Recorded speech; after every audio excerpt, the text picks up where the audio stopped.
You are now listening to Testimonies with Terry.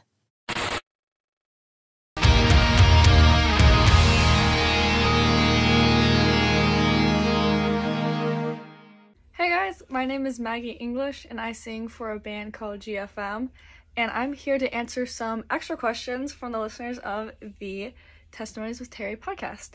So the first question is, being raised in a conservative Christian home with parents who are cautious about the content you and your siblings were exposed to, what sparked your interest in the style of music you play and sing now?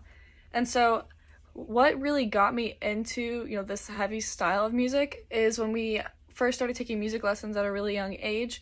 Our guitar teacher was actually really involved with, kind of the fan side of heavy bands. And so he was always keeping up with bands, keeping up with their musical content, their shows, and stuff like that. And so he introduced us to, that side of the music scene. And then we were able to go to a music festival called Welcome to Rockville.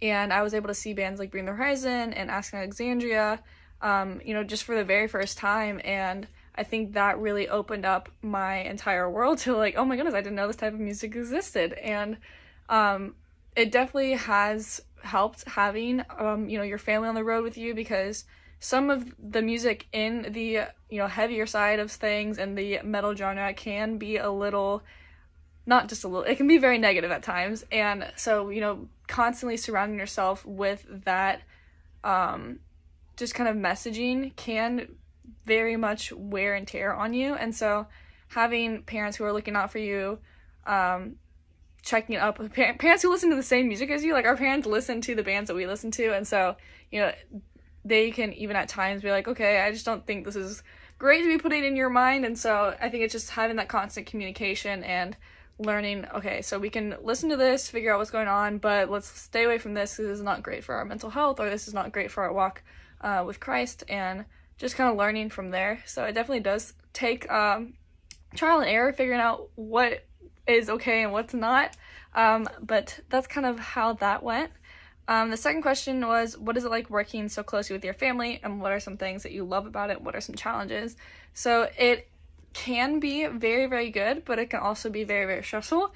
The great thing is that you never get homesick. As a touring band, we always had our family on the road with us, and so it was never like, oh, I wish I could go home and see my family, because my family was right there with me. But when you do work with family, sometimes the lines get blurred, and if you are upset at somebody and speaking to them as, employer and coworker, sometimes they can take personal offense to that, and it's like you're not coming down on them for any personal attributes whatsoever. You're just trying to, speak to them as a business partner as well. And so we've had to really learn how to kind of mend the two and, take into account, okay, if I say this in this way, it's going to hurt her.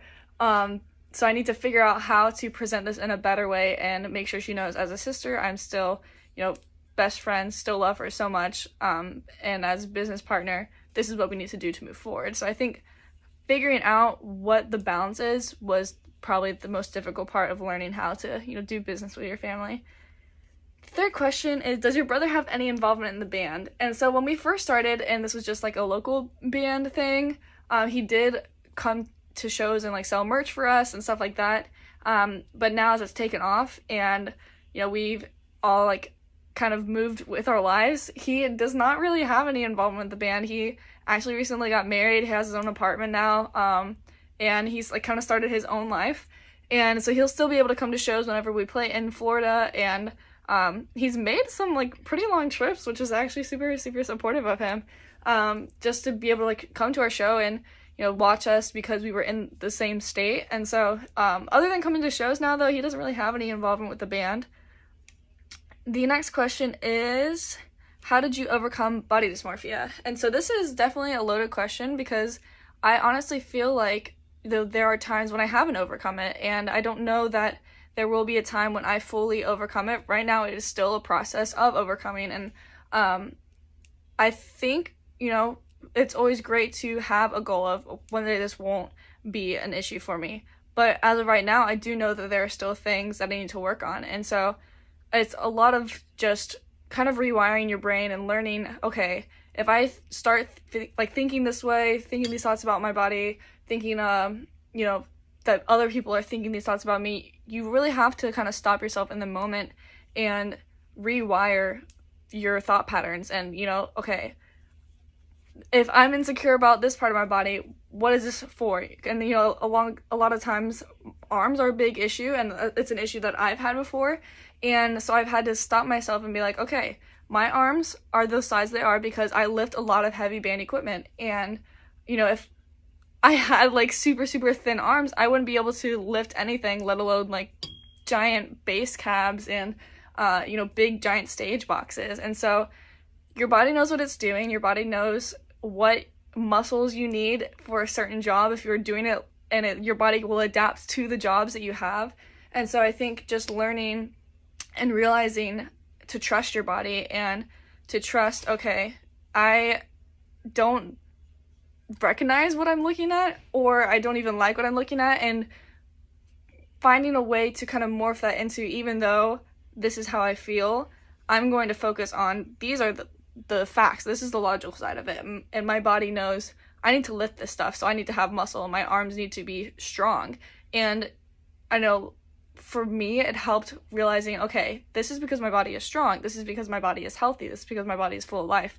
And focusing on that instead of the negative side of it has helped a lot. All right, what is the next question? Okay, number 5, being diagnosed with major depressive disorder, what strategies have been helpful in coping with depression? So recently, well, I guess it's not recently anymore. When I was first diagnosed, I was given medication, and so that is something that has helped me a ton, and I still am using medication to help cope with, you know, depression and overcome a lot of the side effects that are from that. But also just finding, you know, that person that can be your accountability partner, who you can call at 3 a.m. because nobody else is awake, or you can text because, you know, they know that they're there to help you, and so they're gonna answer your text immediately when somebody else might, you know, push it to the side and answer it later and stuff like that. And so having social support has been a huge thing for me and has helped a lot. You know, because even when there's times when it's like, oh, I can't even get out of bed, my accountability partner will call me and be like, okay, I'm going to sit on the phone so you get out of bed. And I have things I need to do. And so you're holding me back. And so then I feel bad because I'm holding them back. And so it's just stuff like that where, you know, they're not afraid to, you know, call you out. They're not afraid to, you know, joke about things and treat you like a normal person, even when you're in your, you know, deepest moment. And I think, you know, having somebody who can still humanize you and not sympathize you has helped a ton. And, you know, finding people that are able to still see you as normal, if that's even like a thing anymore. Normal isn't normal, like there is no normal, but, you know, having them treat you like you are not sick, or like you don't have, you know, depression is something that has helped tremendously, because you don't want somebody to be treating you different, regardless of what is your mental illness or your physical illness or something. Like, nobody wants to be treated differently just because they have something that isn't like the status quo of, like, you know, basically what I was saying, social support is very important, and it's not something that I really delved into until a few years ago, and then really when I got diagnosed and stuff, so that has helped a lot. What Bible verses do you lean on when you're struggling? Okay, so I have a few, and I've recently started annotating my Bible and stuff because I've been more active in doing devotions, and I want to, you know, not just go through the motions and, you know, read a passage and then be done with it. I've started actually annotating it and highlighting parts that are really important to me. I'm trying to underline every passage that I'm reading, so at some point I can have like every part of my Bible underlined, but, you know, also the points that I really hit home, I'm highlighting those. I have tabs and stuff so I can annotate them, and I have a little like chart in the beginning of like one of the free pages in the beginning, and so like this color means what this thing, this color means this thing, and so if I'm struggling I can turn to like the blue tab, because the blue tabs are you know, verses that correlate with people having real sorrow and real emotion and what they did in order to deal with that, so stuff like that.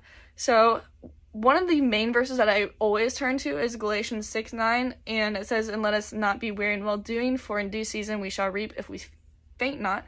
And so that is something that I always have struggled with, seeing other people get rewarded, and then, all the work that you're putting in isn't going anywhere, or it's very slow moving, and then you're struggling with all this on top of that, and, it just is kind of that reminder of, listen, God sees what you're doing, and his timing is perfect, and, what you want and your timeline of things may not be what God's timeline of things are, and so you just need to be patient, and, you might not see those rewards until you get to heaven, but that's going to be even better than anything you could have received on earth. And so I think that's just something that has kind of helped me just take a step back and be like, okay, listen, I'm not doing this for myself. I'm doing this for other people. I am doing this in order to please God. And so if I don't see that reward here on earth, then I'm okay with that. So I think that has helped just tremendously for me personally. All right, let's see. I think there was one more question. I lost it. Oh no. Oh, 2 more questions. Okay. Any memorable encounters you've had with a fan where you really felt God's grace display through you? So we've had several fans come up to us and just, pour out their hearts to us, tell how our music has helped people. But recently I met a girl at a festival called Uprise Festival, and that's in Shippensburg, Pennsylvania, and she was just so glad that we played Bones because she felt like it was, a personal thing for her. That song personally spoke to her, and I was like, oh, that's super cool. And she's like, no, you don't understand. It wasn't a person who loved me that betrayed me, but it was somebody I worked with. And she was showing me all these scars she had because she was pushed out of an ambulance and left basically for dead. And, that heartbreak and betrayal that she felt, not knowing what was going to happen, I was just like, oh my goodness. And she just was crying. She was hugging me, and she's like, can I just hug you? And I was like, yeah, of course. And, realizing that your music can speak to people on that deep of a level, because, our story wasn't as intense as that. But, realizing that, oh, yeah, of course, take my song and have it as a way to cope and as a way to, just process what happened. I think that was something just especially recently that just really threw me, because I definitely love hearing anytime our music has helped people, but when it's situations like that are so much more intense than, some of the stuff that we've been writing about, it always just blows my mind just to see how far our music can go. So I think that was probably just the most recent one. And then lastly, what has been the most rewarding part for you in GFM? And I always say this in interviews, but it's definitely just, the people that I get to meet, and just the friendships that have been made, and the lives that have been changed. And, that's not necessarily meaning I've seen somebody get saved 100% of the time, because, that's not always the case, and it's not always my job either. Maybe I'm just planting the seed or watering the seed, and that's the responsibility of somebody else. But that's seeing people's lives. Yes, seeing people get saved is absolutely incredible every single time, but seeing people who were addicts be free of their addiction, seeing people who didn't say a single word in any of our live streams, and now they are one of the most vocal people that we know. They have made so many friends. Seeing people who were on the brink of suicide because they felt like they had nobody, and now they have a family in our fan base, and Team GFM has just rallied around them, and just to see people prosper and just grow and become, their full potential, I think that is something that is the most rewarding for GFM, because nobody can know my name. I don't even care. But the fact that our music has helped people, and not even just our music, but the community of Team GFM, and people are coming together because GFM is the common denominator. The community that we have created is so special, and I didn't even know that was possible to happen in general, but especially because of something that I've worked on and created, and I didn't know that I could even be used in that way. And so I think that's definitely the most rewarding part, just seeing lives being changed and seeing people become who they are meant to be, which is super, super cool. So I think that's all the questions that I had for you guys, or I guess you guys had for me. So thank you again for listening to the podcast that I did with Testimonies with Terry. And if you have any questions, I run all the GFM social medias, so everything is the GFM band. So I'm always available if you guys, anybody ever needs to talk.